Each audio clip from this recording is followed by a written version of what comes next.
Hello' everyone, আপোনালোকক মোৰ Assam model exam study YouTube চেনেলটোলৈ স্বাগতম জনাইছোঁ। আগন্তুক আহি থকা দিনবোৰত হ'ব লগা এক্সামবিলাকত লগা কুৱেশ্যনসমূহৰ ওপৰত আজি মই আপোনালোকৰ মাজলৈ এটা মক টেষ্ট লৈ আহিছোঁ।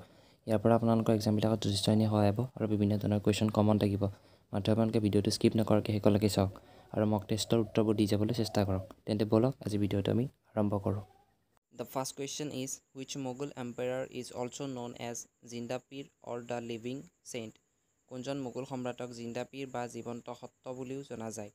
ইয়াৰ অপশ্যনসমূহ হ'ল option A Aurangzeb, B Akbar, C Babur, D Humayun. আৰু ইয়াৰ শুদ্ধ উত্তৰ হ'ল অপশ্যন এ ঔৰংজেব, অৰ্থাৎ মোগল সম্ৰাট ঔৰংজেবক জিন্দা পীৰ বা জীৱন্ত সত্য বুলিও জনা যায়। Next question, which planet is known as the sister of Earth? কোনটো গ্ৰহক পৃথিৱীৰ ভগ্নী বুলিও জনা যায়? ইয়াৰ অপশ্যনসমূহ হ'ল option A Mars, B Venus, C Mercury, D Saturn. আৰু ইয়াৰ শুদ্ধ উত্তৰ হ'ল অপশ্যন বি ভেনাছ, শুক্ৰ গ্ৰহ, অৰ্থাৎ পৃথিৱীৰ ভগ্নী বুলি শুক্ৰ গ্ৰহক জনা যায়। Next question, which sport is the Tour de France associated with? Tour de France কোনটো খেলৰ লগত জড়িত? ইয়াৰ অপশ্যনসমূহ হ'ল option A football, B golf, C tennis, D bicycle race. আৰু ইয়াৰ শুদ্ধ উত্তৰ হ'ল অপশ্যন ডি বাইচাইকেল ৰেচ, অৰ্থাৎ Tour de France bicycle race খেলৰ লগত জড়িত। Next question, who was the leader of Dhundiya rebellion? Dhundiya বিদ্ৰোহৰ নেতা কোন আছিল? ইয়াৰ অপশ্যনসমূহ হ'ল option A Lachit Borphukan, B Haradatta Gujar Barua, C Bhim Sonowal, D none of the above. আৰু ইয়াৰ শুদ্ধ উত্তৰ হ'ল অপশ্যন বি হৰদত্ত গুজৰ বৰুৱা, অৰ্থাৎ দুণ্ডিয়া বিদ্ৰোহৰ নেতা আছিল Haradatta Gujar Barua. Next question, who killed and defeat by Mohammad Shah? Mohammad শ্বাহক কোনে হত্যা কৰি পৰাজিত কৰিলে? ইয়াৰ অপশ্যনসমূহ হ'ল option A Chilara, B Prithu, C Sukapha, D none of the above. আৰু ইয়াৰ শুদ্ধ উত্তৰ হ'ল অপশ্যন বি পৃথু, অৰ্থাৎ মহম্মদ শ্বাহক পৃথুৱে হত্যা কৰি পৰাজিত কৰিছিল। Next question, what is the name of the son of Iltutmish who killed Prithu in 1228? 1228 চনত পৃথুক হত্যা কৰা ইলটুটমিছৰ পুত্ৰৰ নাম কি? ইয়াৰ অপশ্যনসমূহ হ'ল option A Muhammad Shah, B Ahmad Shah, C Abu Bakr Khilji, D none of the above. আৰু ইয়াৰ শুদ্ধ উত্তৰ হ'ল অপশ্যন এ মহম্মদ শ্বাহ, অৰ্থাৎ 1228 চনত পৃথুক হত্যা কৰা ইলটুটমিছৰ পুত্ৰজনৰ নাম আছিল মহম্মদ শ্বাহ।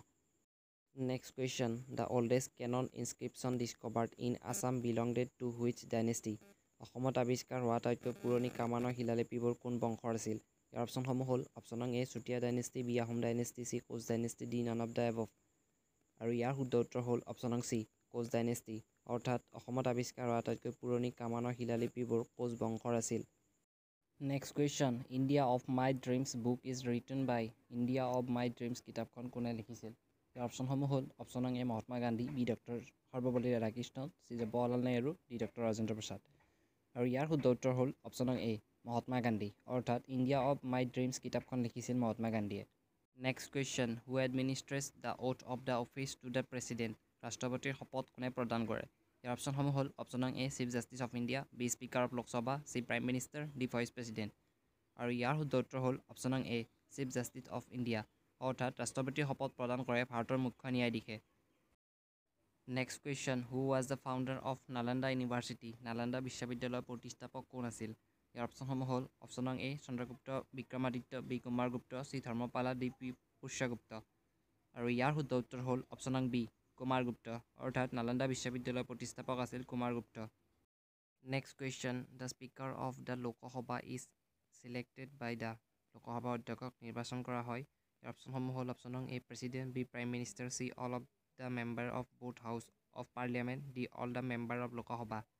আৰু ইয়াৰ শুদ্ধ উত্তৰ হ'ল option D all the member of Lok Sabha, অৰ্থাৎ লোকসভাৰ অধ্যক্ষক নিৰ্বাচনত লোকসভাৰ সকলো সদস্যৰে মত বিচৰা হয়। Next question, the maximum permissible gap between two session of parliament is? সংসদৰ দুটা অধিৱেশনৰ মাজত সৰ্বোচ্চ অনুমোদিত ব্যৱধান হ'ল? ইয়াৰ অপশ্যনসমূহ হ'ল option A 3 month, B 4 month, C 5 month, D 6 month. আৰু ইয়াৰ শুদ্ধ উত্তৰ হ'ল অপশ্যন ডি 6 মান্থ, অৰ্থাৎ সংসদৰ দুটা অধিৱেশনৰ মাজত সৰ্বোচ্চ অনুমোদিত ব্যৱধানৰ সময় হ'ল 6 মাহ সময়। Next question, the term cherry picking is used in which sports? Cherry picking শব্দটো কোনটো খেলত ব্যৱহাৰ কৰা হয়? ইয়াৰ অপশ্যনসমূহ হ'ল option A table tennis, B swimming, C basketball, D cricket. আৰু ইয়াৰ শুদ্ধ উত্তৰ হ'ল অপশ্যন চি বাস্কেটবল, অৰ্থাৎ চেৰী পিকিং শব্দটো বাস্কেটবল খেলত ব্যৱহাৰ কৰা হয়। Next question, the mountain range which divided the north and the south India is? উত্তৰ আৰু দক্ষিণ ভাৰতক বিভাজিত কৰা পৰ্বতমালা হ'ল? ইয়াৰ অপশ্যনসমূহ হ'ল অপশ্যন এ হিমালয়াছ, বি ৱেষ্টাৰ্ণ ঘাট, চি ভিন্দাছ, ডি সাতপুৰা। আৰু ইয়াৰ শুদ্ধ উত্তৰ হ'ল অপশ্যন চি ভিন্দাছ, অৰ্থাৎ উত্তৰ আৰু দক্ষিণ ভাৰতক বিভাজিত কৰা পৰ্বতমালা হ'ল ভিন্দাছ। Next question, which right was described by Dr. B.R. Ambedkar as the heart and soul of the Constitution? কোনটো অধিকাৰৰ বৰ্ণনা কৰিছিল ডক্টৰ বি আৰ আম্বেদকাৰে সংবিধানৰ হৃদয় আৰু আত্মা হিচাপে? ইয়াৰ অপশ্যনসমূহ হ'ল অপশ্যন নং A right to equality, B right to constitutional remedies, C right to freedom to religion, D right to property. আৰু ইয়াৰ শুদ্ধ উত্তৰ হ'ল অপশ্যন নং B right to constitutional remedies, অৰ্থাৎ সাংবিধানিক প্ৰতিকাৰৰ অধিকাৰ। অৰ্থাৎ ডক্টৰ বি আৰ আম্বেদকাৰে সংবিধানৰ হৃদয় আৰু আত্মা হিচাপে কৈছিল সাংবিধান প্ৰতিকাৰৰ অধিকাৰটোক। Next question, Wayanad wild life sanctuary is locate in which state? Wayanad বন্যপ্ৰাণী অভয়াৰণ্য কোনখন ৰাজ্যত অৱস্থিত? ইয়াৰ অপশ্যনসমূহ হ'ল অপশ্যন নং A Kerala, B Bihar, C Jharkhand, D Uttar Pradesh. আৰু ইয়াৰ শুদ্ধ উত্তৰ হ'ল অপশ্যন নং এ কেৰালা, অৰ্থাৎ ৱাইনাড বন্যপ্ৰাণী অভয়াৰণ্য অৱস্থিত কেৰালা ৰাজ্যত। Next question, which of the following is the state bird of Rajasthan? তলৰ কোনটো ৰাজস্থানৰ ৰাজ্যিক চৰাই? ইয়াৰ অপশ্যনসমূহ হ'ল অপশ্যন নং A great hornbill, B great Indian bustard, C sarus crane, D Indian florican. আৰু ইয়াৰ শুদ্ধ উত্তৰ হ'ল অপশ্যন নং বি গ্ৰেট ইণ্ডিয়ান বাষ্টাৰ্ড, অৰ্থাৎ ৰাজস্থানৰ ৰাজ্যিক চৰাই হ'ল গ্ৰেট ইণ্ডিয়ান বাষ্টাৰ্ড চৰাই। Next question, who settle the dispute regarding the election of the president of India? ভাৰতৰ ৰাষ্ট্ৰপতি নিৰ্বাচন সম্পৰ্কীয় বিবাদ কোনে নিষ্পত্তি কৰে? ইয়াৰ অপশ্যনসমূহ হ'ল অপশ্যন নং A supreme court, B election commissioner, C parliament, D none of the above. আৰু ইয়াৰ শুদ্ধ উত্তৰ হ'ল অপশ্যন নং এ সুপ্ৰিম কোৰ্ট, অৰ্থাৎ ভাৰতৰ ৰাষ্ট্ৰপতি নিৰ্বাচন সম্পৰ্কীয় বিবাদ নিষ্পত্তি কৰে উচ্চতম ন্যায়ালয়ে। Next question, Deomali is the highest mountain peak of which state? Deomali কোনখন ৰাজ্যৰ সৰ্বোচ্চ পৰ্বত শৃংগ? ইয়াৰ অপশ্যনসমূহ হ'ল অপশ্যন নং A West Bengal, B Orissa, C Bihar, D Assam. আৰু ইয়াৰ শুদ্ধ উত্তৰ হ'ল অপশ্যন নং বি উৰিষ্যা, অৰ্থাৎ দেওমালী উৰিষ্যা ৰাজ্যৰ সৰ্বোচ্চ পৰ্বত শৃংগ হয়। Next question, which state is the largest producer of rubber in India? ভাৰতৰ সৰ্বাধিক ৰবৰ উৎপাদনকাৰী কোনখন ৰাজ্য? ইয়াৰ অপশ্যনসমূহ হ'ল অপশ্যন নং A Tamil Nadu, B West Bengal, C Kerala, D Maharashtra. আৰু ইয়াৰ শুদ্ধ উত্তৰ হ'ল অপশ্যন নং চি কেৰালা, অৰ্থাৎ ভাৰতৰ সৰ্বাধিক ৰবৰ উৎপাদনকাৰী ৰাজ্যখন হৈছে কেৰালা ৰাজ্য। Next question, who road the book discovery of Assam? Assam আৱিষ্কাৰ নামৰ গ্ৰন্থখন কোনে লিখিছিল? ইয়াৰ অপশ্যনসমূহ হ'ল অপশ্যন নং এ Nalinibala Devi, B Humayun Borgohain, C Satish চন্দ্ৰ কাকতি, ডি ভৱেন্দ্ৰনাথ শইকীয়া। আৰু ইয়াৰ শুদ্ধ উত্তৰ হ'ল অপশ্যন নং চি সতীশ চন্দ্ৰ কাকতি, অৰ্থাৎ অসমৰ আৱিষ্কাৰ নামৰ গ্ৰন্থখন লিখিছিল সতীশ চন্দ্ৰ কাকতিয়ে।